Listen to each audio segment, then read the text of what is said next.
பன்னீர் போட்டு பிரியாணி பண்ண போகிறோம். நெய் ஊற்றிருக்கேன். 1/2 ஸ்பூன் மிளகாத்தூள், 1/2 spoon Kashmir chilli, garam masala 1/2 spoon போட்டிருக்கேன். காஷ்மீர் சில்லி 1/2 ஸ்பூன் போட்டிருக்கேன். இதை அப்படியே நெய்யில் போட்டு ரோஸ்ட் பண்ணலாம். பன்னீர் தாங்க போட்டிருக்கேன்.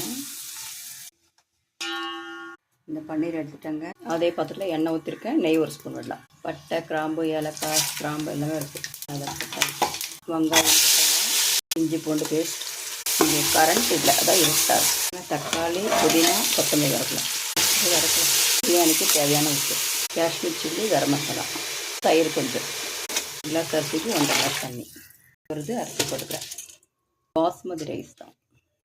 மூடி போடலாம். கல்லை வச்சோம். டைமில் பன்னீர் போட்டுக்கலாம். பன்னீர் போட்டு டம் போட்டுடணும். ஒரு 10 நிமிஷம் டம் போடணும். பன்னீர் போட்டேன். ரெடி ஆகிடுச்சு. அப்படியே கொத்தமல்லி போடலாம். எப்படி இருக்குன்னு சொல்லுங்கள்.